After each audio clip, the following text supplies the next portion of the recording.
Bueno, buenos días de nuevo y bienvenidos a una nueva sesión del curso de fundaciones. Una sesión muy especial por varios motivos, porque en primer lugar, don José Antonio Isusi, notario del colegio, notario ejerciente en Bilbao, en estos momentos no pudo en su momento participar en el curso, en la jornada que teníamos prevista, por un problema personal, y en este momento, y por pura insistencia de él mismo en que tenía gran interés en venir a compartir con nosotros esta sesión, hemos retomado su ponencia de entonces, que teníamos previsto por allí por la primavera de este año. Es una sesión especial por la materia también, porque retomamos, recordáis cómo el curso de fundaciones de este año se dividía en dos partes. Una primera parte de cuestiones más formales relacionadas con la Constitución, modificación de patronato, modificación estatutaria, etcétera. Cuestiones más de índole registral, si queremos llamarlo, y en la segunda parte pues nos íbamos a unas cuestiones más teóricas, más de protectorado, más de la práctica habitual, distintas un poco a la primera parte. Hacemos un pequeño paréntesis, por lo tanto, en el itinerario que seguíamos en esta segunda parte, con mucho gusto además para retomar esta ponencia. El señor Isusi es un notario de Bilbao muy reconocido en el ámbito empresarial, muy reconocido en el ámbito de las fundaciones, muy utilizado por muchas fundaciones, sobre todo fundaciones de gran importancia. Hizo, y la conocéis porque estuvimos y creo que nos va a hablar de ello también como uno de los ejemplos a tratar, en la sesión de Jorge Ibáñez sobre la fusión de fundaciones, y que hablaba del ejemplo de la Fundación TRI, Technalia Research and Innovation. La escritura, que fue una escritura, quizás la escritura más compleja que hemos recibido en el registro históricamente, por la innumerable documentación, la extensión y la complejidad que tenía, pues la hizo él. Probablemente nos cuente luego cuáles fueron lo que está detrás de lo que nosotros recibimos y las complejidades que tuvo. Bien, es un notario, como os decía, muy reconocido. Le planteamos en su momento que hablara de la modificación estatutaria, es decir, de cómo afronta una fundación la reforma de sus estatutos. La ponencia que nos trae hoy es una ponencia eminentemente práctica, como hace 10 segundos me estaba explicando. Es una ponencia muy práctica y eso es de agradecer, porque creo que es lo que todos queremos recibir. Es un conocimiento práctico del operador jurídico que está en el día a día detrás de lo que se nos presenta, ¿no? Y eso es lo que nosotros y vosotros queremos recibir de las personas que participan como ponentes. Bueno, no me queda más que agradecerle el enorme esfuerzo personal que ha hecho por venir, el agradecimiento que le transmitimos desde todo el servicio y la dirección, porque ha insistido y ha querido venir y estar con nosotros hoy. Y nada, José Antonio, cuando quieras. Muchas gracias.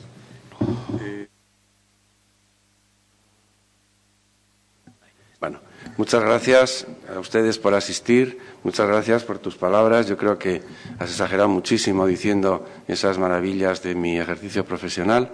Creo que efectivamente he participado en bastantes, en la escrituración de bastantes fundaciones de Bilbao y de Vizcaya, en sus modificaciones, en su adaptación a las normas. Pero sobre todo lo que he tenido siempre pues es una relación magnífica con estos señores del registro de fundaciones, que yo creo que es lo que también añade un poco de plus, ¿no?, a veces a los operadores o a los juristas cuando tenemos que sacar adelante determinadas escrituras, a veces complejas, como de la que acabamos de hablar hace un momento. Yo, como nos indicaba el presentador, realmente lo que he preparado es más bien una orientación de tipo práctico en el tema de fundaciones. Fijándonos en las tres normas básicas que tenemos en Euskadi, la ley y el decreto 101 y el 100 de reglamentos de protectorado y de registro, en realidad nos fijamos que el desarrollo normativo en materia de modificación de fundaciones es más bien escueto, sobre todo si lo comparamos con esta misma materia en el área, en sede de sociedades mercantiles. En efecto, veis que la ley de fundaciones le dedica realmente dos artículos. Uno, el artículo 7.2, que trata del contenido de los estatutos y habla de la posibilidad de que se incluyan normas específicas de modificación estatutaria, y el artículo 31, que se refiere directamente a lo que es la modificación de estatutos y sus requisitos. Esto por lo que se refiere a la ley. En cuanto al reglamento, pues le dedica el artículo 3, que trata de las competencias para resolver las resoluciones relativas a la modificación estatutaria. El artículo 38, que como el 7.2 de la ley se refiere a la posibilidad de introducir en los estatutos normas relativas a la modificación de estatutos fundacionales. Y el artículo 44, que expone los requisitos de la inscripción de la modificación estatutaria. Y por su parte, el reglamento del protectorado le dedica el artículo 3, que asigna las competencias para aprobar las modificaciones estatutarias y quién es la persona que debe resolver, y el artículo 9, que es muy importante porque, a pesar de que está sistemáticamente colocado en un sitio un poco raro, pues hablan de nada menos que del funcionamiento del órgano de gobierno de la Fundación y fija el quórum necesario precisamente para aprobar las modificaciones estatutarias. ¿Por qué esta no necesidad o esta concreción de las normas de reforma de la modificación estatutaria en la legislación de fundaciones? Pues yo creo que se debe fundamentalmente a tres cuestiones básicas, ¿no? En primer lugar, se debe a los propios límites intrínsecos propios de la naturaleza de la fundación, por la inexistencia de una voluntad colectiva, como ocurre, por ejemplo, en los entes de tipo asociativo, donde existe una voluntad colectiva que a través de una Junta General o de una Asamblea se puede articular y que, por lo tanto, claro, puede tener iniciativas. En cambio, claro, en la Fundación nos encontramos otra cosa muy distinta. Nos encontramos un patrimonio finalístico y una Junta de Gobierno que tiene que responder a las finalidades que impuso el fundador y que tenemos establecido en esa fundación. Por lo tanto, no puede tener, por así decir, iniciativas de cambios, gratuitas o no fundamentadas. Y además, hay un aspecto también importante a destacar, y es que, claro, en esta materia siempre está, en materia de fundaciones y de asociaciones, pero sobre todo en fundaciones con gran presencia, está el protectorado. Claro, que está vigilando efectivamente que se cumplen los intereses generales, aquellos para los que la fundación ha sido constituida. Así que allí donde, por ejemplo, en materia de sociedades mercantiles, las normas que se ocupan de la modificación estatutaria va acompañado pues, de unos procedimientos muy concretos que tienden a defender a los socios minoritarios, a los terceros que contratan con la sociedad, al público en general, y entonces vienen unas exigencias de publicidad, de quórum, de convocatoria, unas exigencias muy especiales.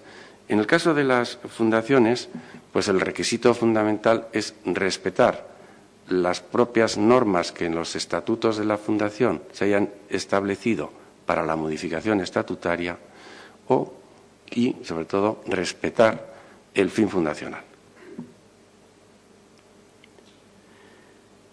Aquí decía yo que en materia de fundaciones lo que hay que, digamos que la ley fundamental, así como solemos decir que en materia de testamentos la ley fundamental es la voluntad del testador, aquí podemos decir que la ley fundamental en fundaciones es el cumplimiento de la voluntad fundacional, que no debemos perder de vista ni siquiera o incluso más vigilantemente en materia de modificación de los propios estatutos, porque es como la ley fundamental de la fundación, esa voluntad fundacional. Bueno, pues entrando ya en materia, recordar que el artículo 31 de la Ley de Fundaciones del País Vasco, dentro del capítulo 6, que dedica a la modificación, extinción y liquidación, dice literalmente así, lo vamos a leer para tenerlo fresco en la cabeza. 1. El órgano de gobierno podrá acordar la modificación de los estatutos de la Fundación siempre que sea respetado el fin fundacional y no exista prohibición del fundador. O sea, podrá. Segundo, el órgano de gobierno tiene el deber de acordar la modificación de los estatutos fundacionales cuando las circunstancias que motivaron la constitución de la fundación hayan variado, de tal manera que ésta no pueda actuar satisfactoriamente con arreglo a aquellos, salvo que para el supuesto de que se trate haya previsto el fundador la extinción de la fundación. O sea, aquí tenemos deberá.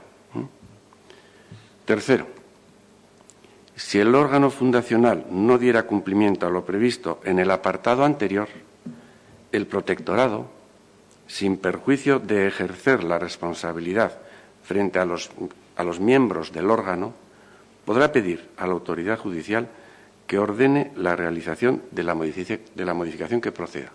O sea, que el protectorado puede imponer esa modificación, como veis.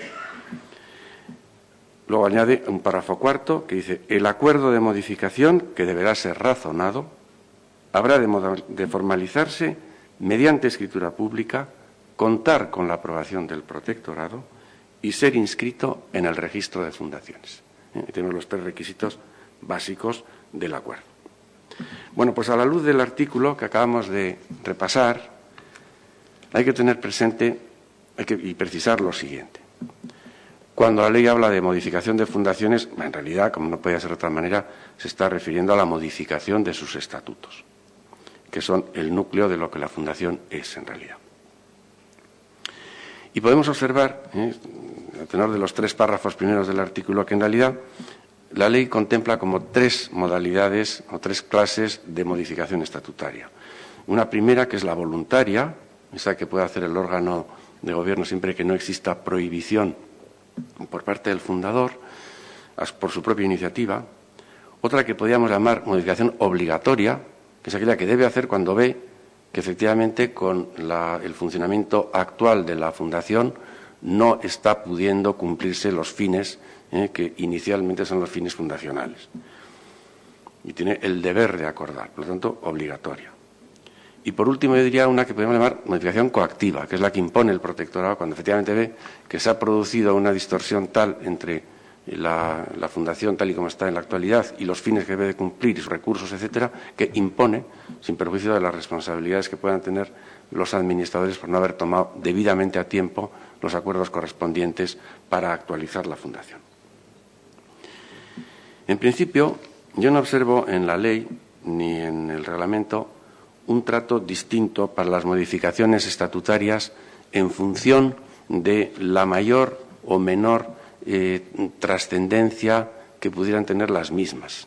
O sea, los requisitos, desde el punto de vista de acuerdos, como ahora vamos a ver, de quórum, de certificación del acuerdo y demás, son los mismos independientemente de la trascendencia mayor, un mero cambio de nombre, un cambio de domicilio. La única diferencia que se atisba, me parece recordar que es en el artículo 44 del Reglamento de Fundaciones, cuando habla de que en algún caso la modificación deberá de llevar el correspondiente informe económico de la misma, cuando haya unos cambios como luego veremos. Que puede ser la única diferencia que se puede apreciar entre, digamos, el tamaño o la importancia de unas modificaciones y otras. Pero además los requisitos son en todo caso los mismos. ¿Cuáles son las modificaciones estatutarias frecuentes dentro de lo que yo he podido ver en mi experiencia profesional? Y voy a seguir un poco lo que dice aquí los puntos que, según el artículo 7 de la Ley de Fundaciones, son aquellos de mención necesaria en los estatutos sociales. Cuando la Fundación desarrolla su actividad y a medida que va pasando el tiempo, sobre todo en un entorno tan cambiante como el que vivimos, aparece enseguida la posibilidad de mejora y de cambio de algunos de los puntos de algunos de los artículos o de aspectos importantes de los estatutos de las fundaciones. Realmente, si la Junta de Gobierno o el patronato es un patronato activo y luchador y que quiere llevar las cosas bien, no es nada difícil que en muy poco tiempo del ejercicio del fin social se observe que efectivamente hay que introducir modalidades y modificaciones. Aquí lo único que en estas modificaciones, que digamos una iniciativa de la Junta de Gobierno, del órgano, de la Fundación, la única, digamos, requisito rígido que se debe de seguir es que se respete el fin fundacional y que no exista prohibición del fundador respecto a la introducción de modificaciones. ¿Cuáles pueden ser procedentes? Pues, por ejemplo, yo he visto que en ocasiones se hace necesario, y traigo un ejemplo de una, el cambio de la denominación de la Fundación. Aunque realmente la denominación de la Fundación suele ser muy duradera en relación con los cambios del entorno, a veces la necesidad de la modificación del nombre de la Fundación pues viene dada por varias circunstancias. Por ejemplo, nos ha ocurrido, bueno, en el concreto ámbito nuestro del País Vasco, pues la necesidad de la expresión en castellano o en euskera o en bilingüe, que hemos tenido pues muchísimos casos de asociaciones que solo tenían la denominación en castellano y que han querido incorporar también la denominación en euskera. A veces he tenido también ocasión de hacer la adaptación de un nombre a una denominación que es usual en la calle, aunque no es el nombre propio de la fundación. O sea, por ejemplo, en Bilbao hay una fundación que es la Fundación Vizcaína de Caridad, porque la gente la conoce con otros dos nombres más: Residencia Conde Aresti y Asilo de Mena. Entonces, a veces esta fundación, claro, le puede interesar que en su denominación se incorporen estas denominaciones populares. Porque, claro, puede ocurrir, ya sabéis que en materia de fundaciones pues no es infrecuente, sobre todo cuando son asistenciales o tienen un fin de cultura, es muy frecuente que nos acuda gente a los notarios para hacer pues donaciones o hacerles legados testamentarios. Y es muy importante que, claro, el nombre esté muy bien definido, porque lo demás, ese legado o esa donación puede quedar vacante por no encontrarse quién es el titular último de ese legado. En concreto, para hacer un poco de digresión sobre el tema, ¿no? En este tema de esta fundación, conocida como Asilo de Mena, pues hace no muchos años me encontré con que me llamaban del Colegio de Burgos diciéndome que, claro, que había un testador que había dejado un legado para el asilo de Mena y en Mena no había ningún asilo. Claro, en Villasana de Mena, no estaban buscando no tenía nada que ver, porque es un barrio de Bilbao que en su día se conoció como Mena y por eso le llaman asilo de Mena, ¿no? Pues un señor había dejado en su testamento un legado importante a nombre de este, y ya pudimos acreditar ante el juez que el titular era realmente la Fundación Vizcaína de Caridad, ¿no? Pero claro, como os digo, esto puede hacer en la práctica, y no solamente por esta razón, ¿verdad?, de los posibles legados, pero incluso por razones de relaciones con otras entidades y demás, la necesidad de adaptar el nombre. Luego también me he encontrado a veces con adaptaciones, pues porque históricamente no tienen ningún sentido, ¿no? Hay denominaciones que no resisten el paso del tiempo, cuando pues hay fundaciones pues para mujeres descarriadas y cosas de este pelo, ¿no? Jóvenes indotadas, en fin, cosas que claro, hoy en día pues hay que reformar sí o sí, ¿no? No debemos olvidar en la modificación del nombre que, claro, tenemos una función del registro de fundaciones que es precisamente la de vigilar que no haya nombres idénticos o análogos entre fundaciones. Por lo tanto, la modificación del nombre va a requerir que vaya acompañada de la certificación negativa de que existe ninguna otra fundación que utiliza el mismo nombre que vamos a poner a nuestra fundación como nombre nuevo. Bueno, otra cuestión que suele ser de modificación, pues evidentemente son los fines de la fundación, que es una materia sumamente delicada a la hora de su modificación, puesto que los fines son el alma propia de la fundación. Pero a veces por cambio de circunstancias, por necesidades de adaptación a los intereses de los beneficiarios en la actualidad o por otras causas, puede hacerse necesario retocar o definir con mayor precisión o extensión los fines fundacionales, pero generalmente será inviable su supresión o su sustitución, puesto que están íntimamente unidos con la intención del fundador y constituyen el auténtico motivo de la fundación. Por lo tanto, habrá que proceder siempre con suma precaución, razonando muy bien los acuerdos que se propongan y motivándolos debidamente si no queremos que el protectorado nos ponga pegas y se nos deniegue la inscripción de la modificación.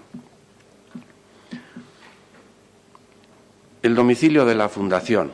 El domicilio de la fundación, si se produce como consecuencia de un cambio real de sede, pues puede tener también toda la lógica el que sea una de las modificaciones estatutarias que se lleven a la práctica. No hay que olvidar, en este caso de los domicilios, que muchas veces el domicilio de la fundación está muy implicado en el acto fundacional, porque suele ser a veces el propio fundador ha atribuido un inmueble o unos inmuebles determinados para que se fije el domicilio y para que se ejerza la fundación desde ese domicilio. Por eso siempre habrá que actuar también con mucha delicadeza en esta materia para ver si efectivamente no estamos saliéndonos, o sea, no es un mero cambio de sede puramente formal, sino no estaríamos produciendo un cambio a lo mejor que afecta a la materialidad de la propia fundación. Modificación también que puede tener lugar del ámbito territorial. En el País Vasco es frecuente que fundaciones que han podido iniciar su actuación en el ámbito de un territorio histórico, pues se tiendan a abarcar otros territorios históricos de la comunidad. No hay que olvidar que este cambio, en el caso de que el ámbito pasara a ser supracomunitario, podría hacer que entráramos ya en el ámbito de la Ley Estatal de Fundaciones, que es por salir, digamos, del ámbito propio de Euskadi. Otro aspecto de frecuente cambio en las fundaciones, la aplicación de los recursos al cumplimiento de los fines fundacionales.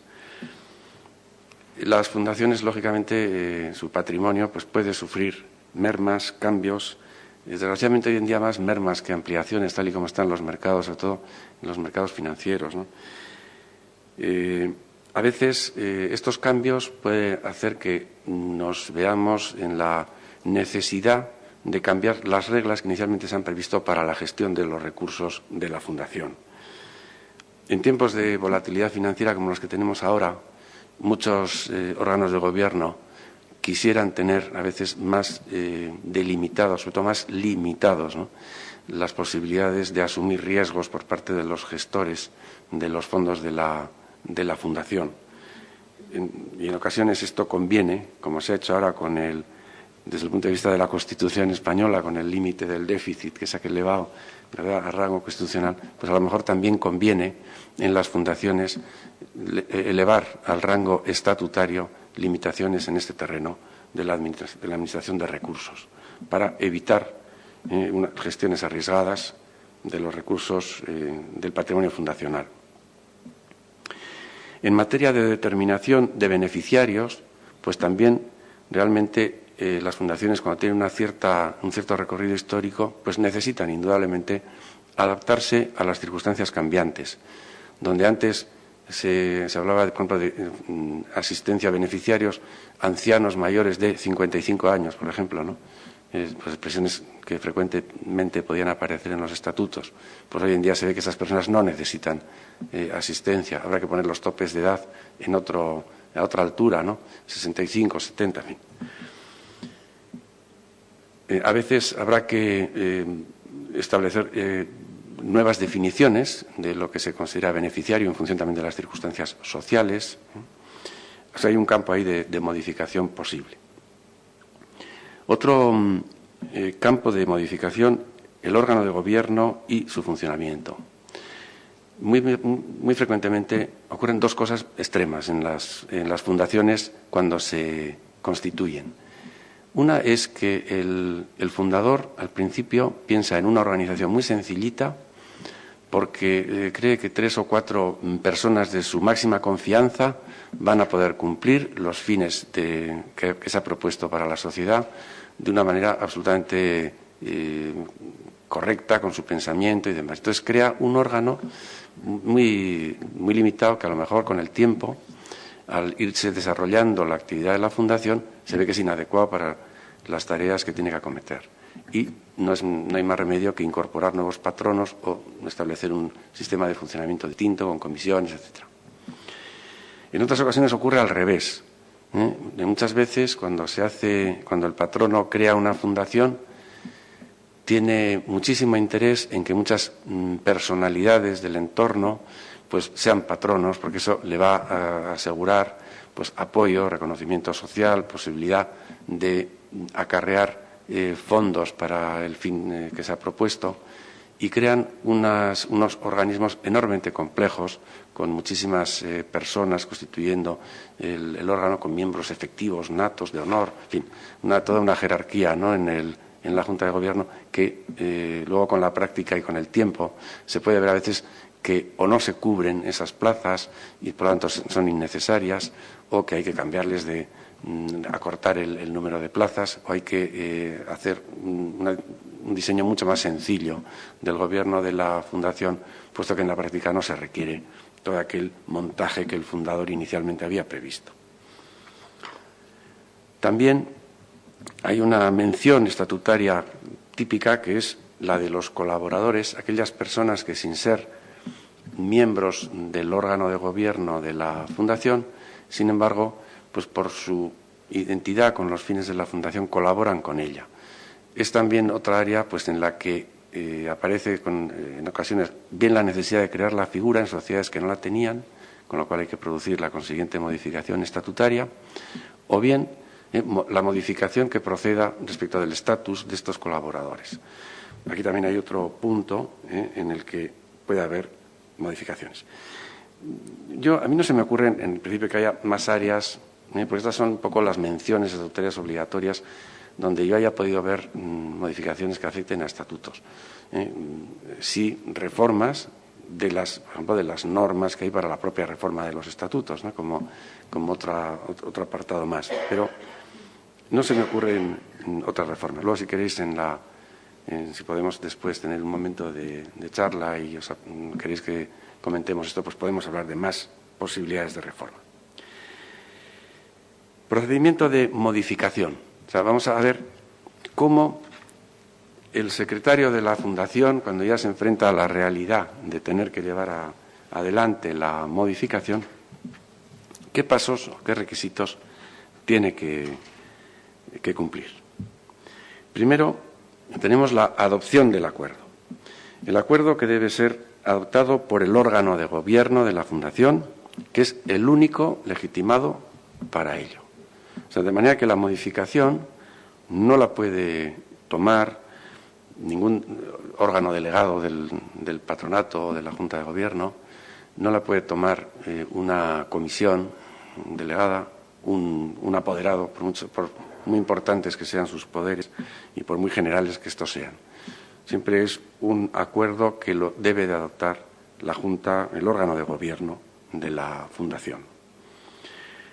Acuerdo que, en todo caso, se deberá de adoptar con sujeción a las normas especiales contenidas en los estatutos, si ese fuera el caso, y a la ley.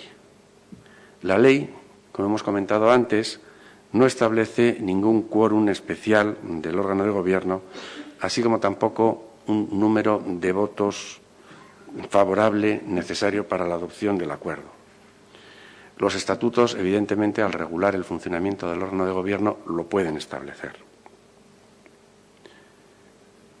incluso estableciendo pues mayorías reforzadas, ¿no?, cuando se trate de determinadas modificaciones. El artículo 9 del Reglamento del Protectorado, como antes comentaba, que regula el funcionamiento del órgano de gobierno de las fundaciones, exige, en el párrafo D del artículo, para todo tipo de acuerdos, que concurran la mitad más uno de sus miembros.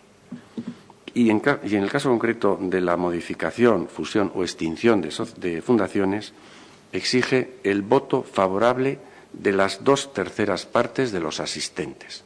O sea que, por lo tanto, como mínimo necesitaremos la mitad más uno de los miembros en la reunión y, además, el voto favorable de las 2/3 partes de los asistentes para poder llevar a la práctica un acuerdo, para poder adoptar un acuerdo de modificación de estatutos. O sea, estas dos condiciones. Documentación de la modificación. Bueno, pues ya hemos visto cómo el artículo 31 de la ley exige escritura pública. A su vez, el artículo 32 del reglamento, en relación con el 31 del reglamento de fundaciones, reitera también la necesidad de escritura pública para inscribir las modificaciones estatutarias.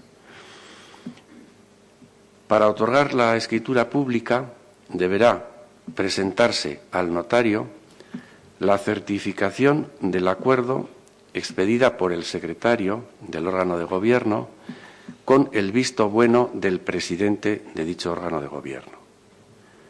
Así es como lo determina el artículo 33 del reglamento del registro.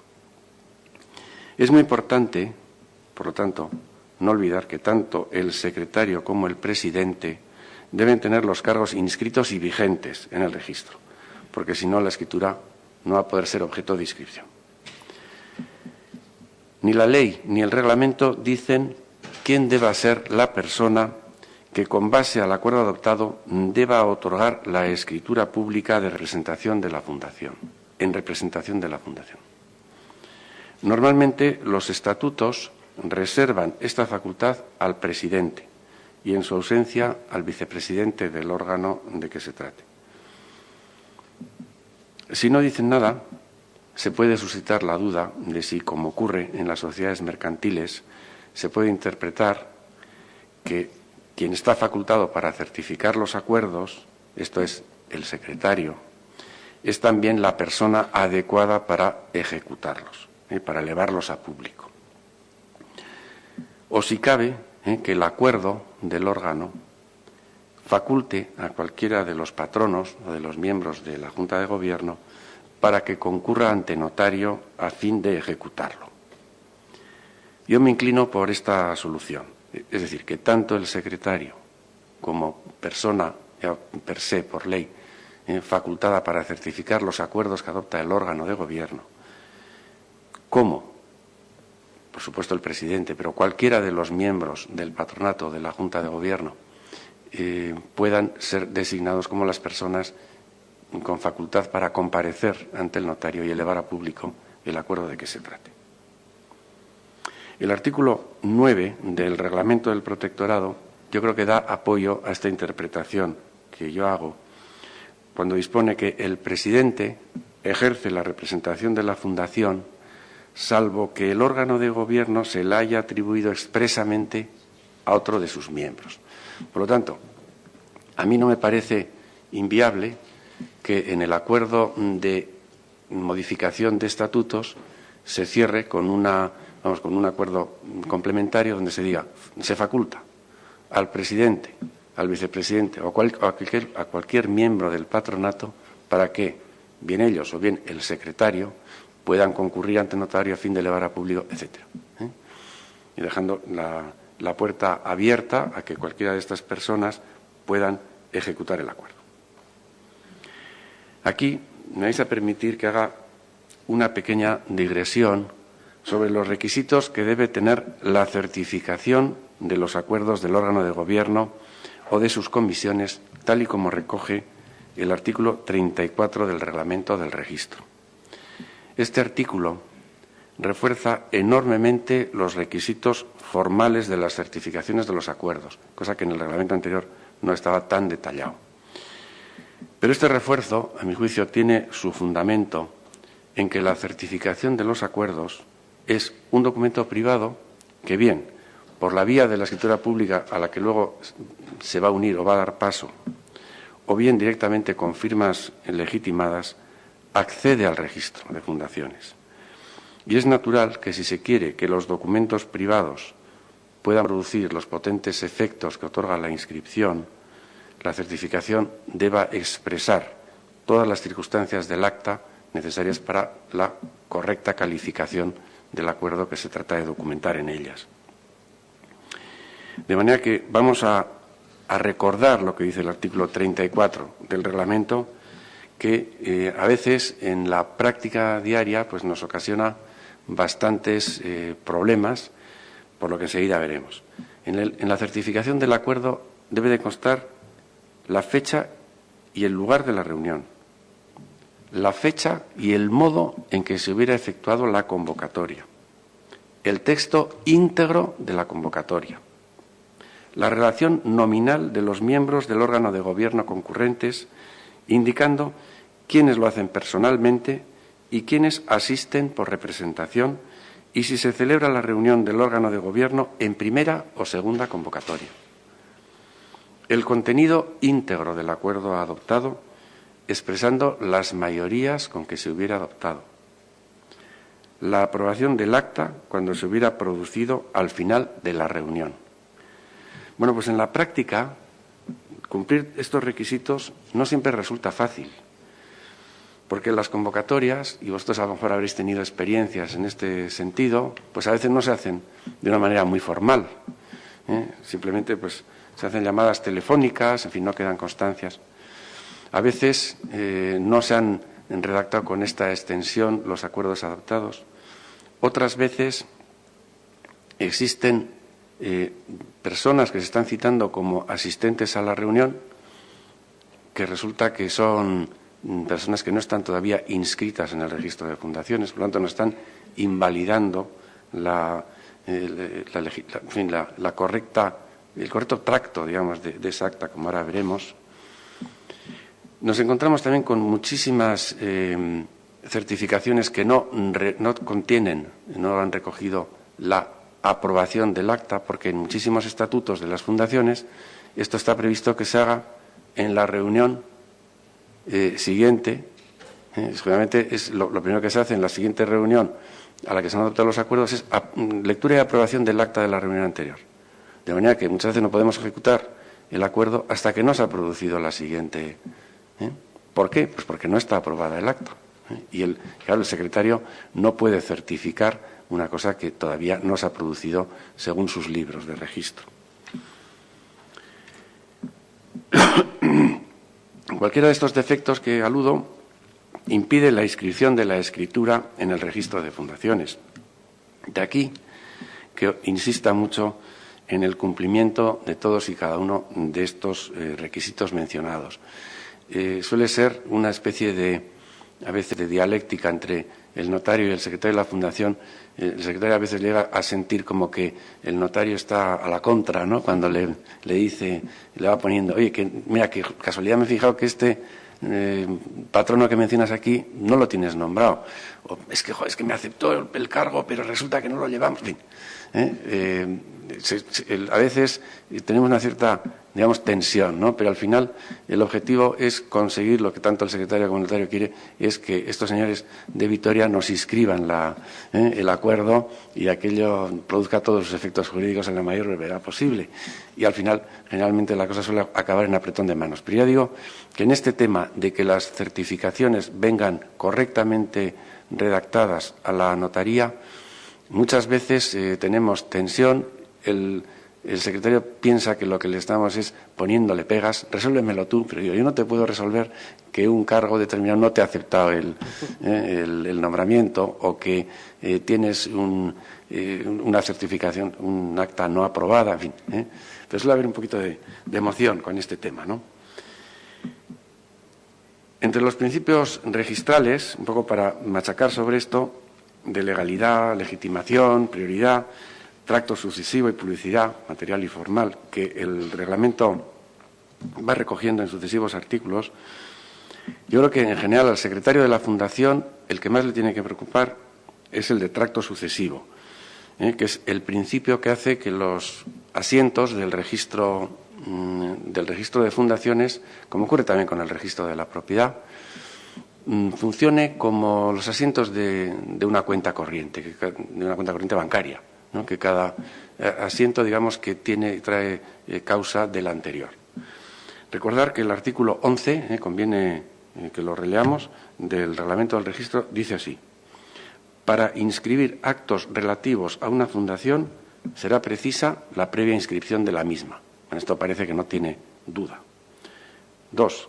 para inscribir actos modificativos o extintivos de otros actos otorgados con anterioridad, será precisa la previa inscripción de estos. Tampoco parece que tiene duda.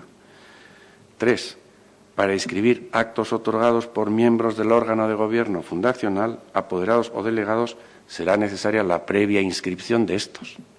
De manera que no podemos decir en una reunión que han acudido personas que no están previamente inscritas en el registro y que han adoptado el acuerdo. La inscripción del nombramiento y cese de miembros del órgano de gobierno, de la comisión delegada o ejecutiva, así como de patronos delegados, requerirá la previa inscripción de los acuerdos anteriores que, en su caso, se hubieran producido. Me acuerdo que es un artículo muy importante, que debemos de tener siempre presente, este principio de tracto sucesivo, de manera que todas las modificaciones que nosotros podamos hacer en el registro deben de salir de una situación anterior que sea perfectamente correcta con la que estamos aportando o coherente con la que estamos aportando, porque si no nos va a venir denegada la inscripción de la modificación pretendida. Bueno, pues hecha esta digresión y volviendo al procedimiento a seguir para la modificación de la fundación, el siguiente paso sería la obtención de la aprobación del protectorado. Como el protectorado, que se ejerce a través del Departamento de Justicia, concretamente de la Dirección de Estudios y Régimen Jurídico, y entre sus áreas de actuación destaca la llevanza del registro de fundaciones, una vez presentada la escritura en el registro, pues este ya procede a obtener la autorización del protectorado para que esto no impida la inscripción de la modificación. No tenemos que perder de vista que la resolución relativa a las inscripciones de modificación, como también de fusión, extinción y otras, corresponde al consejero o la consejera de Justicia. En la ley estatal del año 2002 se habla de esta autorización del protectorado de una manera un poco distinta, o sea, aparentemente más liberal, porque dice, parece que es el artículo 29, no me acuerdo bien, la modificación se comunicará al protectorado que solo podrá oponerse, o sea, se comunicará que solo podrá oponerse por razones de legalidad y mediante acuerdo.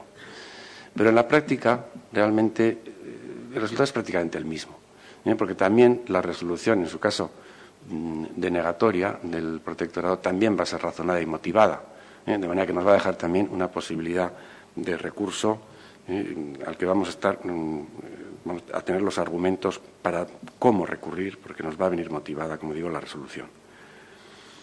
Bueno, y una vez hecha esta parte de la exposición más teórica, si les parece oportuno, pues podríamos ver estos ejemplos de escrituras de modificación que había propuesto y que los tenemos aquí en pantalla.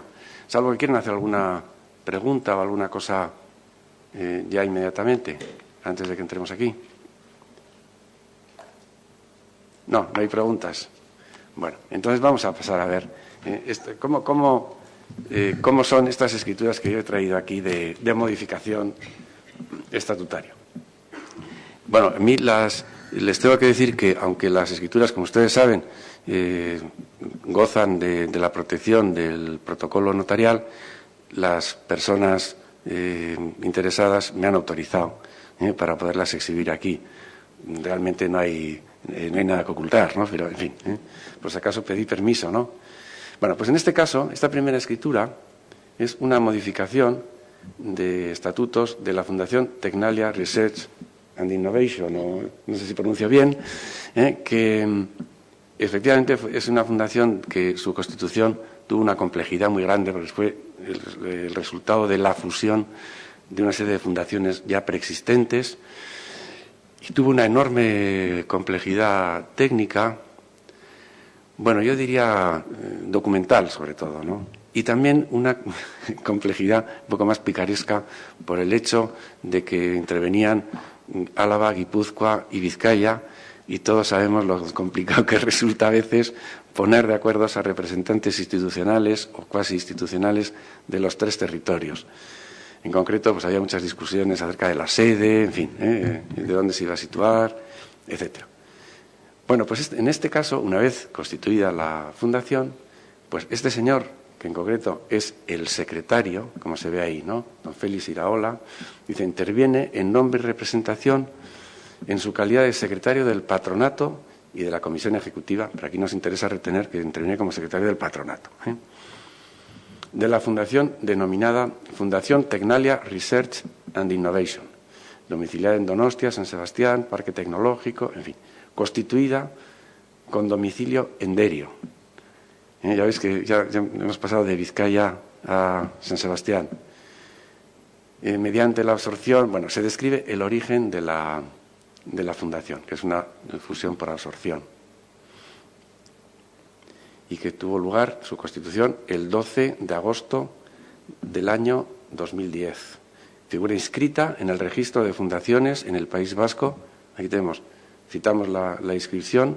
¿Por qué? Pues porque de no tener esta inscripción no tendríamos el tracto sucesivo correcto. Citamos el NIF, obligatorio desde el punto de vista notarial. Sus facultades se desprenden de su condición de secretario del patronato y luego ya se hace relación a que las personas que respectivamente expiden y visan la certificación incorporada a esta escritura fueron nombradas secretario y presidente del patronato de la Fundación según consta en la referida escritura de fusión, de constitución de la Fundación propiamente dicha. Igualmente fueron designados como secretario y presidente de la Comisión Ejecutiva de la Fundación en virtud de los acuerdos adoptados por el patronato de la misma el 2 de diciembre y elevados al público en escritura de 30 de diciembre del 2010. Bueno, luego se hace una mención a los fines principales de la Fundación, pues para que se vea que la actuación que está desarrollando notarialmente no se aparta para nada de las finalidades fundacionales. Me asegura la vigencia de su cargo y yo, el notario, hago constar que a mi juicio y bajo mi responsabilidad han quedado acreditadas las facultades representativas del órgano que se atribuye el señor compareciente para el otorgamiento de la presente escritura y que, por lo tanto, a mi juicio, tiene la capacidad legal necesaria para esta escritura de modificación de artículo estatutario. Bueno, la escritura dice que eleva público, o sea, prácticamente ya no es más que decir que está expedida la certificación con el visto bueno de don Javier Ormazábal, presidente, y por el secretario en su condición de tal. Se procede a modificar con efectos, en este caso desde el 1 de julio del 2011, el artículo 6 de los estatutos por los que se rige la Fundación, que para lo sucesivo resultará con la redacción del acuerdo cuarto de la mencionada certificación. Y luego ya, bueno, son unas cuestiones ya puramente de la escritura, digamos, advertencias legales, etcétera. Y luego viene la certificación unida. En este caso, es una certificación de una complejidad extraordinaria, por la cantidad de comparecientes y demás, como se va a ver. Bueno, pues el secretario, en realidad, lo que está haciendo es certificar que hay un acta, ¿no?, en los libros de la Fundación que ha recogido estos acuerdos. Este es el papelito, el extracto del acta que él hace para venir a la notaría y decir, señor notario, eleve usted a público este acuerdo.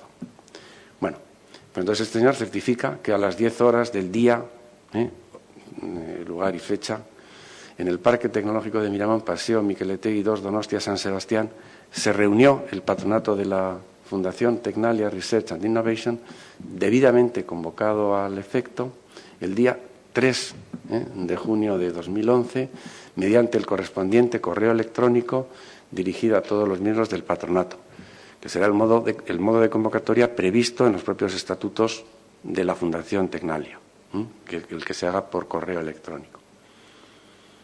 El texto íntegro de la convocatoria es el siguiente, y aquí ya veis, está exactamente lo que se les ha remitido a todos y cada uno de los patronos.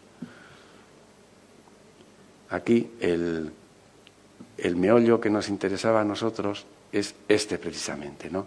Sede, propuesta de la Comisión Ejecutiva.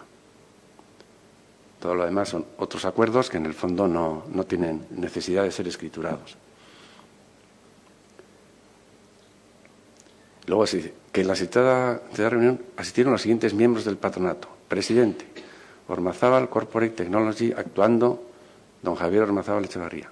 Vicepresidente, Fundación Española de Asociaciones de Fundidores, actuando don Ignacio Sáenz de Gorbea. Secretario, don Félix Iraola. Vocales natos, Gobierno Vasco, en las personas de los distintos miembros del patronato.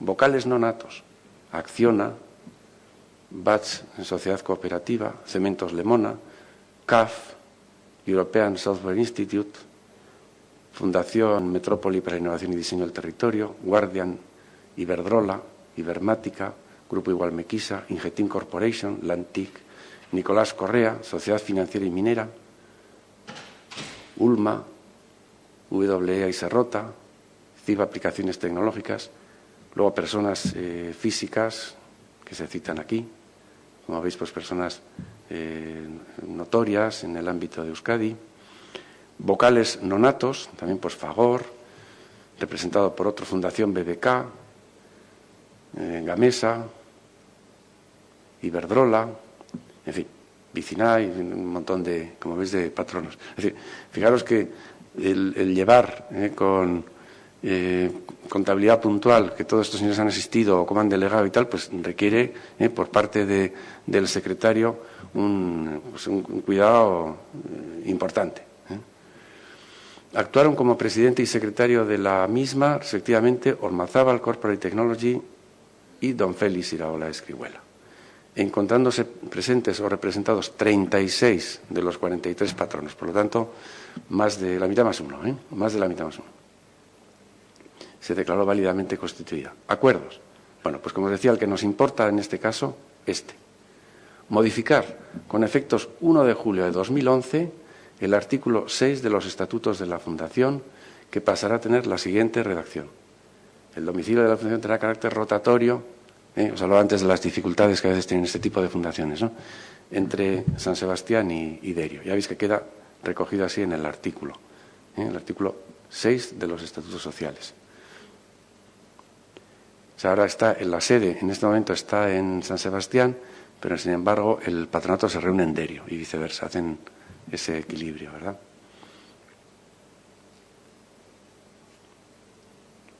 Bueno, y tenéis pues la nueva redacción que se ha querido dar a este artículo 6 de los estatutos fundacionales.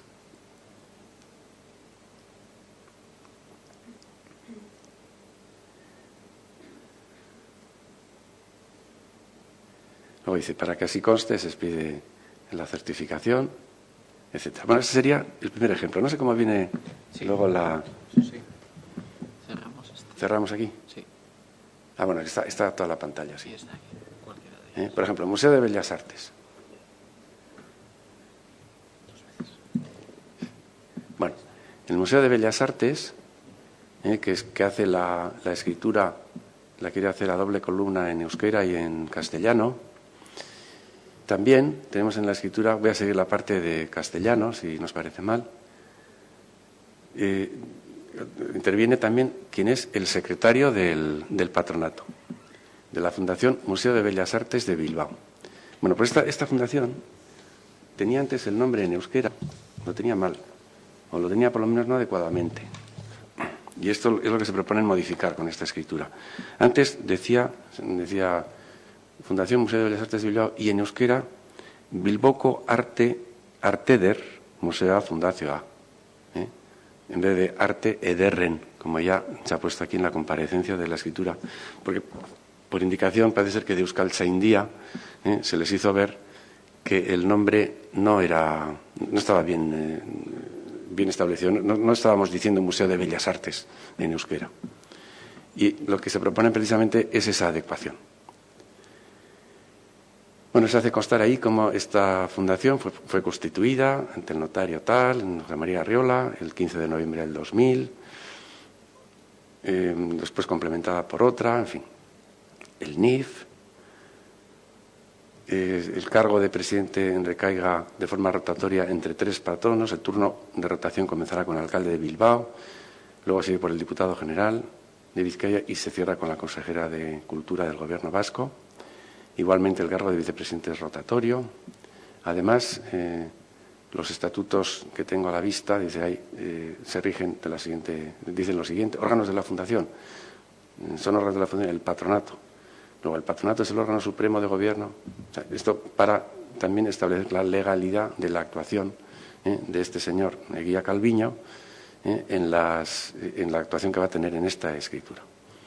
Su nombramiento, el nombramiento del señor Eguía como como secretario del patronato, tuvo lugar el 5 de marzo del 2001, elevado a público el 31 de mayo de 2001 en escritura. Igualmente se hace constar que doña María Blanca Urgell Lázaro ostenta el cargo de presidente durante todo el ejercicio 2011 en función de lo que dispone el artículo 11 de los estatutos transcritos, y el compareciente se haya expresamente facultado para el otorgamiento de la presente escritura en su calidad de patronato, de secretario del patronato, con el visto bueno del presidente, doña María Blanca Urgell Lázaro, y constando también el notario la legalidad de las firmas, la legitimidad de las firmas que van seguidas a la certificación. Manifiesta el compareciente que la fundación a la que representa tiene como fin principal, también se transcriben, el fin principal de la fundación, ¿verdad? Y con esto, pues a mi juicio, tendría la capacidad legal necesaria para otorgar la presente escritura. Lo que se hace es establecer con la forma Bilboko Arte Ederren Museoa la denominación en euskera de Museo de Bellas Artes de Bilbao, señalada por Euskaltzaindia como más apropiada y correcta en la lengua vasca del texto en castellano. Y en consecuencia se modifican los artículos 1, 4, 5, 13, 16 y 19 de los estatutos vigentes, que son todos aquellos en los cuales se hacía la mención de la fundación por su propio nombre, en castellano y en euskera. Y se solicita la inscripción en el registro de fundaciones del contenido de esta escritura. Lo demás ya son las partes, digamos, las cláusulas de estilo de la escritura.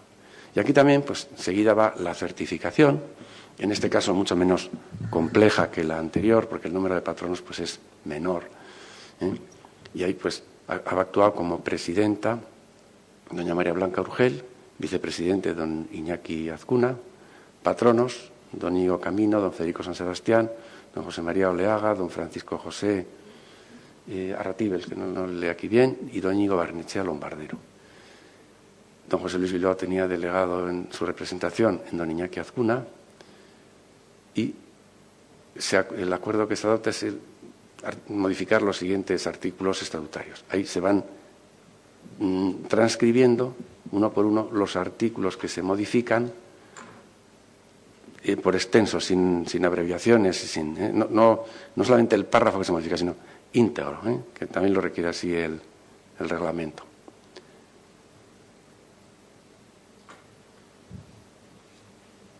Bueno, se transcribe también la convocatoria que se ha realizado a cada uno de los asistentes a la reunión.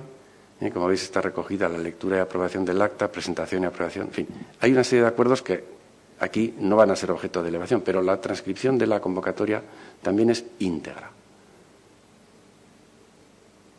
Y esta es la firma de doña María Blanca Urgell y del secretario don José María Eguía, que siguen a continuación y que el notario legitima. ¿De acuerdo? Y un tercer ejemplo que os quería aportar, pues es este del Museo Marítimo de Bilbao, que en este caso ante el notario comparece también el secretario del patronato en representación de la Fundación Museo Marítimo Ría de Bilbao, Bilboko Itxasadarra Itxas Museo Fundazioa.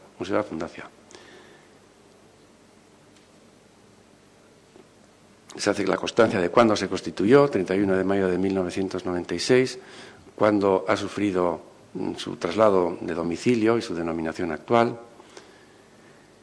El secretario acompaña la certificación de acuerdos de la Junta del Patronato que me entrega, la cual está expedida por don Juan Izaguirre en su calidad del secretario del Patronato al tiempo de su fundación. Luego, en el momento de ejecución del acuerdo, el secretario ya es otro, es el que comparece aquí. Visada por don José Ángel Corres Abásolo en su calidad de presidente de la Junta de Patronato, puesto que es el presidente de la Cámara de Comercio de Bilbao y es al que le corresponde el cargo de presidente del Museo Marítimo. se incorpora a esta escritura el documento acreditativo de que precisamente don José Ángel Corres Abasolo es presidente de la Cámara de Comercio, Industria y Navegación de Bilbao. Y también la certificación está suscrita por el propio compareciente como actual secretario de la Junta del Patronato. O sea, fijaros que aquí se produce un caso que a veces suele introducir una cierta duda, ¿no? ¿Quién es el que puede certificar un acuerdo cuando se ha adoptado en la época en que el secretario era otro? Pues siempre el que sea el secretario a cuyo cargo está la documentación de la sociedad, pues el actual, y es el mismo que puede ejecutarlo. Lo que pasa que tendremos que tener el nombramiento de este secretario debidamente inscrito en el registro, siguiendo el tracto que antes hemos comentado. Bueno, con esta documentación el notario considera que se han acreditado debidamente las capacidades para poder comparecer y otorgar la escritura. Luego se hace una mención del fin social, fin principal.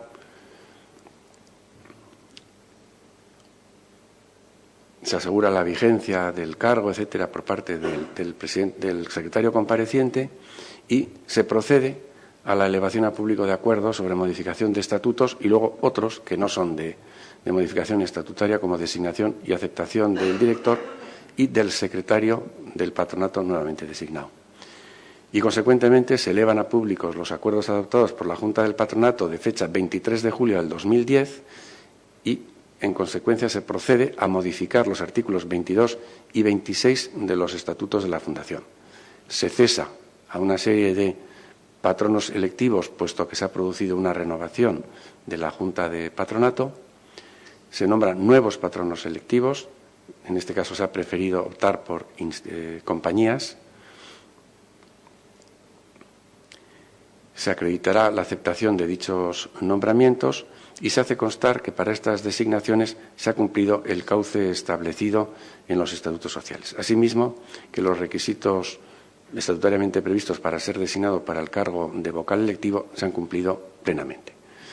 Y se constata la efectiva contratación en régimen laboral de don John Ruiz Gómez y su consiguiente nombramiento, aquí lo que nos importa es como secretario del patronato de la Fundación.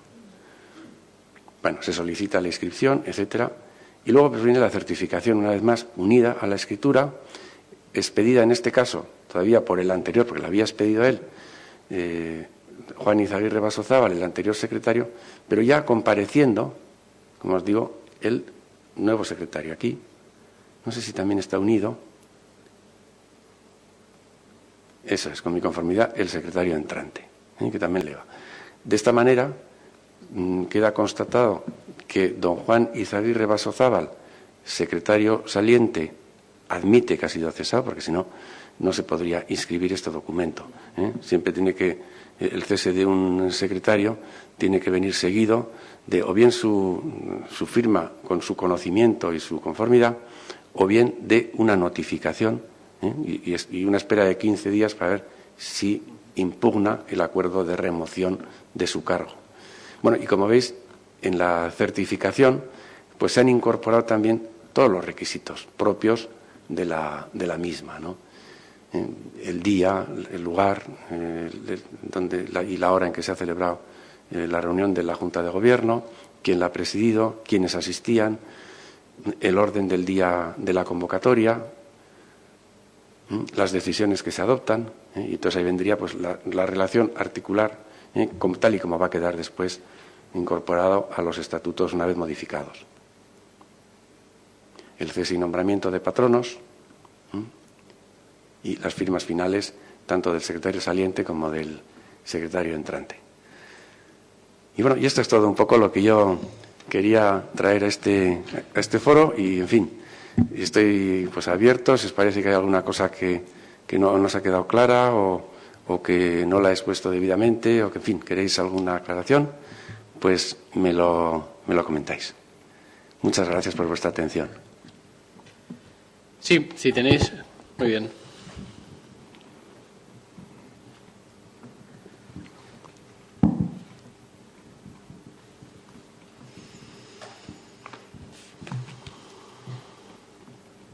Entiendo que la escritura pública tiene dos partes. Una parte redactada por el notario y luego incorporado el certificado.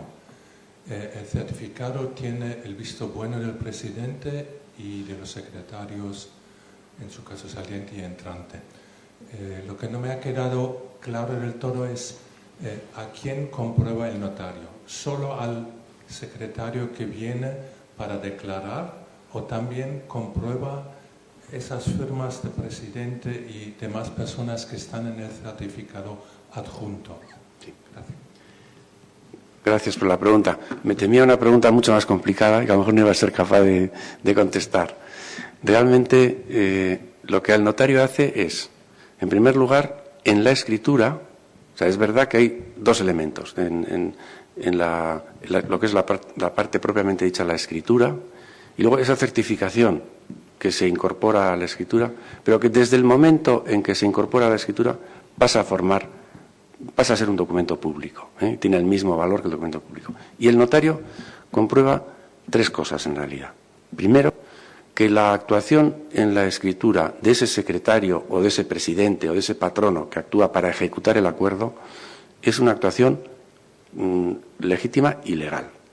O sea, que tiene capacidad, que el acuerdo se ha adoptado realmente, que es la persona que puede elevarlo a público y que puede intervenir en la escritura.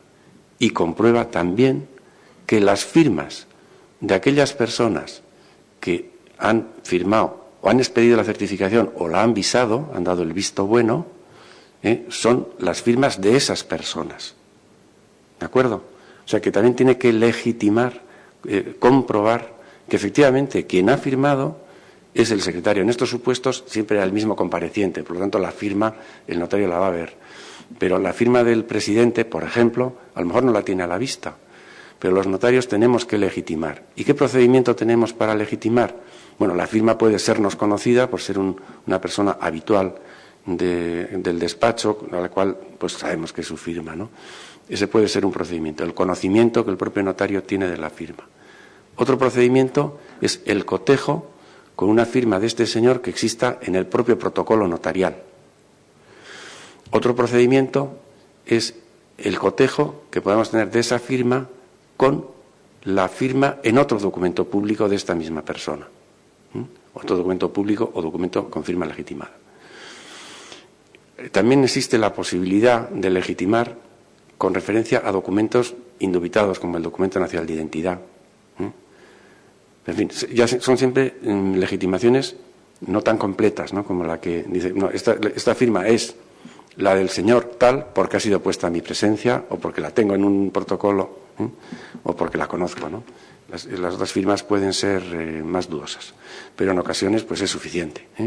Por ejemplo, en firmas de cuentas para su presentación y depósito en el registro mercantil, pues es muy frecuente que nos bastemos con el propio documento nacional de identidad que nos acompañan, ¿no? Pues son firmas tan masivas que no habría manera de hacer, por razones de índole práctica, de hacer a la gente que viniera a los despachos a firmar, ¿no? Sería la locura.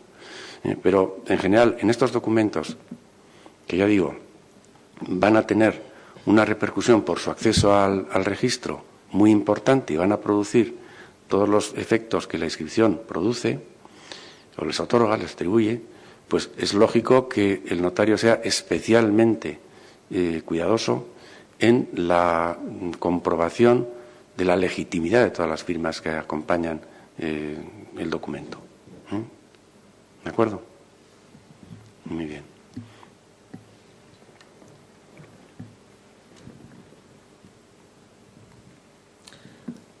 Hola. Mi pregunta es la siguiente. Observo que en numerosas escrituras, cuando se hace una referencia al tracto sucesivo de la sociedad, o de la fundación en este caso, cuando fue constituida, etcétera, etcétera, después se hace referencia a la persona que comparece en nombre de la sociedad. En este caso podría ser el secretario, quien fuere, ¿no? Entonces, los notarios, o algunos de los notarios, hacen referencia y dicen lo siguiente: tiene en juicio capacidad legal y me asegura vigente su cargo. Entonces, mi pregunta es la siguiente: ¿por qué digamos, incrédulos como yo, o posibles incrédulos como yo, no se hace referencia por parte del notario, en esos casos, cuándo fue nombrado, es decir, me asegura vigente de su cargo en virtud de que... Sí. Bueno, y sería si es válido, supongo que será válido cuando... Bueno, creo que te puedo contestar. En realidad, cuando van a ser actos que van a producir efectos en el registro mercantil, como por ejemplo la modificación estatutaria de que estamos hablando, o en fin, o una extinción de la fundación, o una fusión, claro, en este caso no tiene tanta trascendencia el que podamos fijar la fecha de nombramiento de la persona que está compareciendo, cuándo ha sido nombrada para el cargo de presidente o cuándo ha sido nombrada para el cargo de secretario, por cuanto si no está inscrito en el registro va a producir el rechazo de la escritura, por aquello que decíamos de que no se ha cumplido el tracto sucesivo. Entonces ahí no tiene tanta importancia. En los supuestos en que la escritura no vaya a producir efectos de inscripción, posiblemente fuera bueno, ¿no?, el hacer constar como un dato más cuándo ha sido el nombramiento, cuándo se ha producido y en qué escritura consta. No estaría de más, me parece una norma prudente, pero tampoco está claramente exigido ni por el reglamento notarial ni por los reglamentos propios de fundaciones.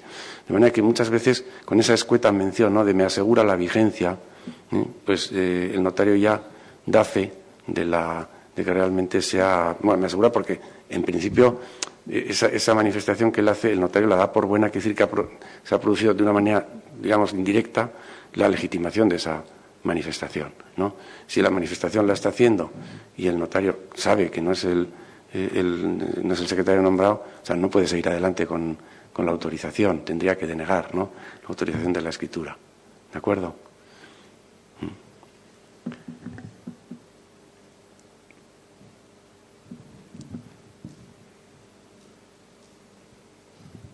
A efectos del domicilio social, ya sabemos que la Fundación tiene el domicilio que se marca en la escritura fundacional. Pero ¿existe alguna obligatoriedad, algún vínculo en el que se diga que una fundación tiene que tener el mismo domicilio de la junta que la soporta, o sea, de la empresa matriz? Sí. ¿O no existe ningún vínculo y puede ser perfectamente diferenciado? Bueno, yo creo que... No sé, al principio entendía quizá tu pregunta de una manera distinta, ¿no? Si había aquí una distinción entre sede social formal y sede social efectiva, como a veces existe en sociedades mercantiles, que no, que yo sepa no existe, ¿no? Podría existir una sede social legal y luego, de hecho, la fundación pues tener su correspondencia en otro sitio distinto, pero no es necesaria ninguna constatación, digamos, documental de este hecho. Si lo que te refieres es a que una fundación puede tener un domicilio diferente de aquel, digamos, del patrono inicial o del esto, entiendo que perfectamente. El domicilio de la fundación puede estar establecido en un sitio que no tiene nada que ver con la sede inicial, o como que sea. Iberdrola, que ha constituido una fundación, pues no tiene por qué establecer la fundación en la Torre Peli, ¿no? La puede establecer en cualquier punto que se le ocurra, si quiere ser de ámbito de Euskadi, pues dentro de nuestra comunidad. O sea, no tiene por qué darse ese paralelismo.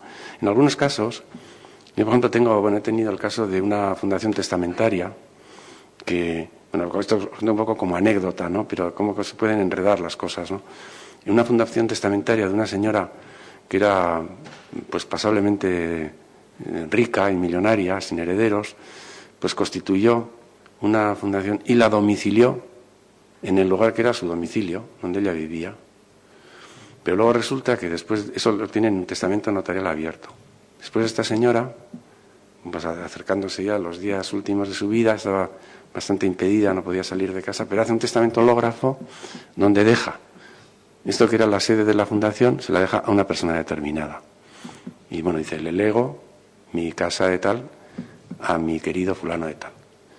Y entonces, claro, ahí nos encontramos con un problema de que este señor dice, bueno, yo recibo el legado, pero a mí no me vengan ustedes con que tengo aquí la sede de una de una fundación.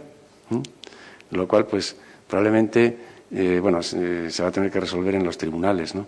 Porque la fundación pretende que algunas de las obligaciones que esta señora testamentariamente les había impuesto se lleven precisamente en ese domicilio, que el legatario dice, pero bueno, si yo recibo un legado, lo recibo tal cual, no quiero esta carga, etcétera, ¿no? A mí no me dijo nada en mi testamento. Y ya sabéis que además se produce, cuando una persona hace un hológrafo, bueno, esto nos salimos un poco del tema, pero es importante también, cuando una persona hace un testamento, el Código Civil dice que el testamento queda revocado por el testamento posterior válido, y queda revocado en todas sus partes, de manera que se suscita también un problema cuando una persona hace una cosa de este tipo, con un mero escritillo donde dice, le dejo mi casa a mi querido fulano de tal, pues a lo mejor está revocando el testamento anterior y quedarían inválidas todas las cláusulas, incluida la de la constitución de la fundación. O sea que hay una problemática ahí grave, ¿no?, que se puede producir en esta cuestión. Por eso os decía antes que la modificación del domicilio muchas veces no es una modificación intrascendente, porque puede estar muy vinculado el domicilio a esa voluntad que tiene el fundador, incluso de que se haga en el propio domicilio. A veces es frecuente que haya cláusulas de reversión. Ya veis que a veces en la prensa constantemente salen problemas, que si las monjas X han dejado de dar clases en el colegio no sé cuántos de Portugalete, y entonces los herederos del fundador dicen que había una cláusula que si el domicilio, ¿de acuerdo? Y revierte tal. Bueno, pues por eso es muy importante en esta materia tener cuidado, en fin, ver muy bien los estatutos, el fin fundacional, y pisar con un poco pies de plomo toda la materia. Sí, bueno, únicamente por puntualizar, hemos tenido alguna consulta en relación con este problema de fundaciones que quieren dividir la sede real, la sede de la fundación, y inventar algunas otras cosas como la sede del patronato, la sede de la comisión, la sede de no sé qué. La fundación tiene un domicilio único y eso es lo que estaba explicando el notario. El domicilio se fija en un sitio concreto, en un determinado, y su modificación es una modificación estatutaria y de ahí no podemos salir.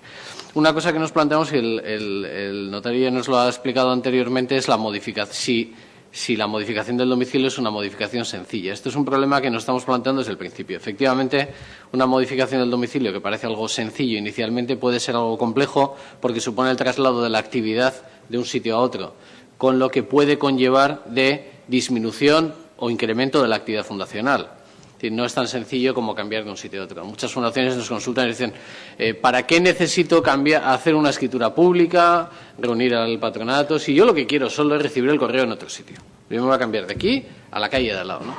Ya, pero cambiarse de aquí a la calle de al lado pues puede suponer adquirir una vivienda, incurrir en un crédito hipotecario, incurrir en unas obligaciones financieras más elevadas, unos mayores gastos, una diferencia del cumplimiento del fin fundacional, lo cual nos lleva a pensar, a veces, si era un poco la propuesta que le hacíamos al señor Jesús inicialmente, era esa, si hay una previsión o debe haber una previsión de modificaciones estatutarias sencillas. Claramente, cuestiones a las que ya he respondido durante la intervención, ¿no? Bueno, aquí, antes en la de Tecnalia, ¿os habéis fijado? Con relación a ese tema, precisamente han jugado con eso, ¿no? Con establecer una sede de la sociedad que va a ser rotatoria y una sede de patronato. Si veis, está aquí en el artículo, lo dicen así, ¿no? El domicilio de la fundación tendrá carácter rotatorio cada 18 meses a contar desde el 1 de julio del 2011 entre Donostia, San Sebastián y Derio. Conforme. Luego, igualmente, la sede del patronato tendrá carácter rotatorio cada 18 meses a contar desde el 1 de julio del 2011 entre Donostia, San Sebastián y Derio. Para que tengan, conforme al anterior, a partir del 1 de julio del 2011, el patronato tendrá su sede en Derio. O sea que, a diferencia de Lorenzo, a partir del 1 de julio, la sede está en San Sebastián y el patronato pues está en... ¿De acuerdo? ¿Veis aquí esta dualidad que tú comentabas, verdad? En fin. Muy bien. ¿Queréis alguna...? Sí. Sí, buenos días. Gracias buenos días. Por su exposición tan interesante.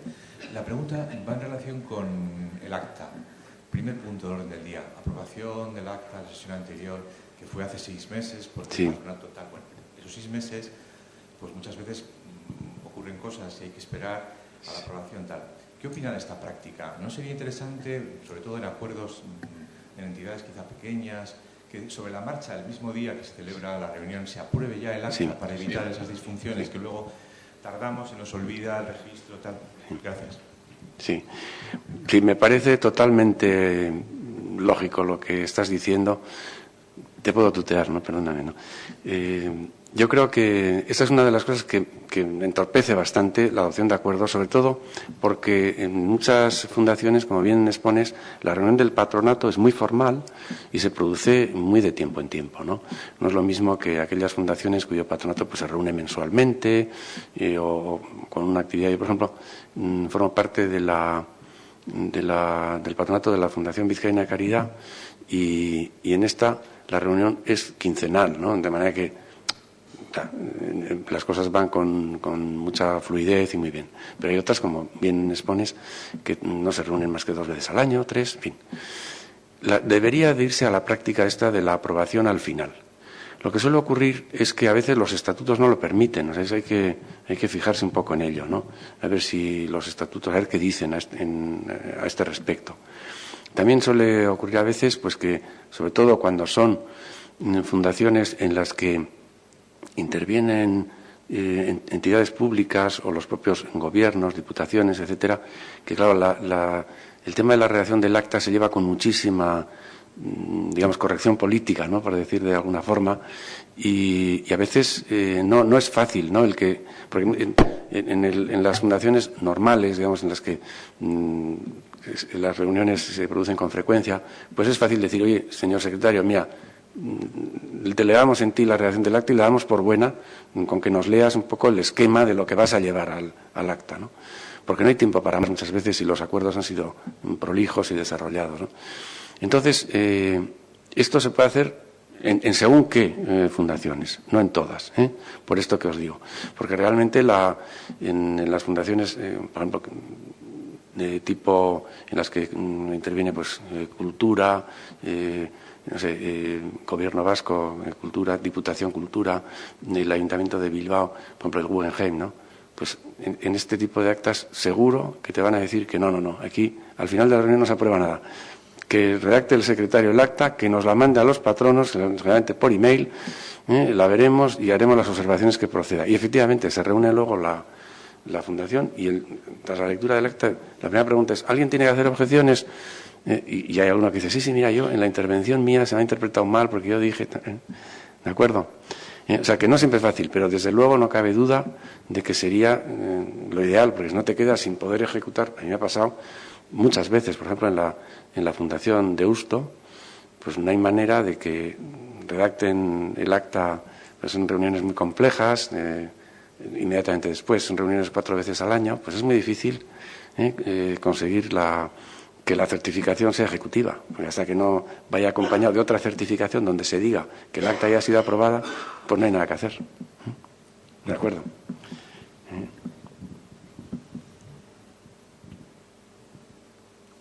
Sí, aquí delante.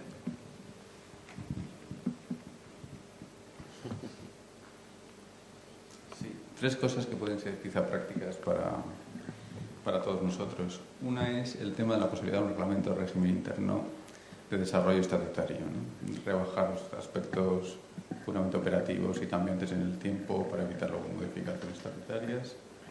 2, la posibilidad también a veces de actuar el notario como fedatario de lo que ocurre en la Junta de Patronos, ¿no? En algunos supuestos quizá complicados o que no se sepa muy bien si quién es el secretario, deja de serlo, está cuestionado, está impugnado. Y 3, la suficiencia de la justificación en las modificaciones, ¿no? Antes comentabas que efectivamente los fines y la voluntad del fundador es un poco el alma de la fundación, con lo cual entiendo que la justificación del por qué se modifican es como muy básica, no solamente por el protectorado, sino para defender la voluntad del fundador inicial, ¿no? De acuerdo. Bueno, reglamento de régimen interior, sin duda, se puede hacer. Existen, yo creo que fundaciones con las que yo trato, bastantes que tienen su reglamento de régimen interior, por ejemplo, la Misericordia, la propia Fundación Vizcaína de Caridad. Lo que no sé es qué nivel de de inscribibilidad le hayan dado a esto. Esa es otra cosa. No se habrá llegado, ¿no? En fin, pero realmente sí. Y yo creo que, como normalmente la ley es bastante escueta en materia de funcionamiento de los órganos de la Fundación, me parece incluso indicado, en la medida en que sean fundaciones que tienen una actividad compleja, o personalmente compleja, y un organigrama complicado, pues me parece indicado que se desarrolle un reglamento de régimen interior. La segunda cuestión era, perdona. El acta notarial de los... Vamos a ver, yo creo que, a diferencia, en las sociedades mercantiles está muy claro, ¿verdad?, que una de las posibilidades que hay de la constatación del acta de los órganos de las sociedades mercantiles es el acta que redacta el notario. En realidad, es un tema que en la práctica resulta un poco complejo. ¿Por qué? Porque la función del notario en esa acta, aparte de controlar la legalidad de la convocatoria, pero lo demás no podría estar, la legalidad de los acuerdos propuestos, hace poco más. O sea, muchas veces nos pasa a los notarios cuando acudimos a las juntas de sociedades como notarios, que en las sociedades pequeñas me refiero, no estoy hablando de un BBVA o de un Iberdrola, donde el notario está allí calladito, no hace nada más que un par de preguntas formales y le dan todos los quórum de asistencia, las intervenciones, la verdad nos la dan toda en un CD que luego tranquilamente en el despacho nos permite redactar el acta, ¿no? Pero en las sociedades más personales, más digamos, de poco volumen, ¿qué nos pasa? Que generalmente los comparecientes le ven al notario como la persona que va incluso a calificar la legalidad de los acuerdos la validez y legalidad de los acuerdos que se proponen, o la validad de las representaciones que se han otorgado para la comparecencia en la Junta. Y en realidad esa no es la función del notario en esas actas. Es verdad que muchas veces lo que hacemos es ayudarle al presidente, oye, porque te pregunta, ¿no? Oye, ¿esta delegación que me da este socio la puedo admitir? Ya, pues mira, no cumple lo que dice la ley de ley de sociedades limitadas, ley de sociedades de capital, ¿no? Y por lo tanto no deberías admitirla, pero en fin, tú eres el presidente, tú tienes que decidir, ¿no? Y a veces hay esa confusión de plano, ¿no? De cuál es el papel del... Bueno, dicho esto, como introducción, en materia de fundaciones no tenemos nada similar, pero yo creo, sin embargo, que a mí no me parece, creo que no está en absoluto, ¿no?, en contradicción con el hecho de que exista un secretario en la fundación y demás, el que un notario no pueda intervenir en la reunión del órgano de gobierno y encargarse de la redacción del acta. Lo veo perfectamente posible. Me parece recordar que yo tenía una intervención de esas no hace mucho, precisamente en la fundación del Museo Marítimo de Bilbao, donde se me encargó precisamente que recogiera el acta, porque había que hacer una serie de modificaciones complicadas. Y es verdad que, eso lo que va probablemente a ofrecer es una garantía mayor en orden a que efectivamente se han cumplido correctamente los requisitos de legalidad exigidos para esa reunión, desde el punto de vista de convocatoria, desde el punto de vista de lo que los estatutos sociales mismos proponen, etcétera, ¿no?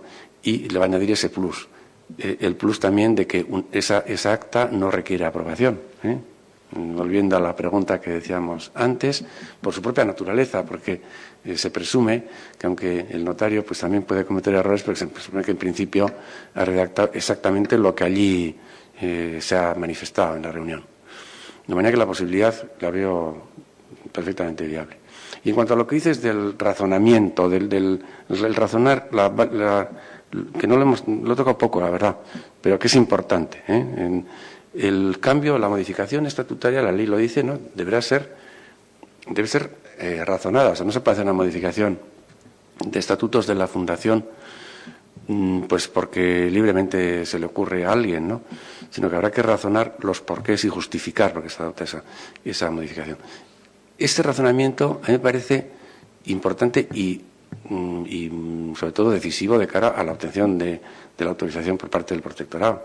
Claro, el protectorado se le va a convencer si realmente le estamos justificando que hemos cambiado estos beneficiarios, pues porque realmente en la situación peculiar que atraviesa Vizcaya o Álava en este momento, pues ya no existe este colectivo, ahora pasaba a ser este otro, en fin, Esto, evidentemente, es una parte muy importante de la documentación que hay que presentar. Hay que presentar primero a la Junta para la adopción del acuerdo y luego, consiguientemente, acompañar a la escritura y al registro para su inscripción, la autorización del protectorado. ¿De acuerdo? No sé si con esto contesto lo que querías. Sí, ¿alguna pregunta más? Pregunta, intervención, matización, desacuerdos incluso es posible tener con las expresiones manifestadas. Nada más. Bien, sí que quería, simplemente a modo de resumen, hacer hincapié en que suscribo plenamente todo lo que ha dicho el notario, el señor Isusi, en el día de hoy, sobre todo aquellas manifestaciones en relación al tracto sucesivo al principio de legalidad en el funcionamiento de las fundaciones. Es muy importante y nos encontramos con problemas en la práctica en momentos en los que aparece una fundación que necesita inscribir un poder, que necesita inscribir una modificación estatutaria urgente porque necesita acogerse a una subvención y para eso tiene previamente que haber hecho un negocio jurídico, etcétera, etcétera. Y nos encontramos con que cuando vamos al registro hay una falta de tracto sucesivo, incluso de años, carencia de inscripción de las modificaciones de patronato, de cargo, hay cargos caducados, hay patronos que han ido cambiando a lo largo de los años y no se han inscrito. Por lo tanto, simplemente hacer hincapié, y ya lo decía el señor Isusi antes, en la necesidad de adecuar la realidad registral a la realidad real, al funcionamiento diario de la Fundación, trasladarlo al registro de fundaciones, tener adecuada la inscripción a la realidad para poder nosotros dar soluciones rápidas a esos problemas y poder inscribir, como lo estamos haciendo en tiempos de una semana o cosas así, poderes notariales o incluso en menos en casos de urgencia. Incluso cuando podamos ya poner en funcionamiento, que parece que hay problemas técnicos y los estamos solucionando, la plataforma entre el colegio notarial y la dirección, lo que haremos es que los notarios se inscriban telemáticamente, lo cual reducirá muchísimo más los tiempos de espera, habrá un funcionamiento telemático en el mismo día, una respuesta, etcétera, todo de forma automática y haremos que todo vaya muchísimo más rápido. Pero para eso necesitamos que si ponemos todos estos medios para llegar al registro y encontrarnos que hay 7 años de carencia de inscripción de patronos, entonces ya ahí no podemos hacer nada, tenemos que coger las cosas con paciencia, enfrentarnos poco a poco e intentar solucionar con paciencia el problema. ¿De acuerdo? Simplemente un poco para ratificar esa cuestión que me parece muy importante en la exposición.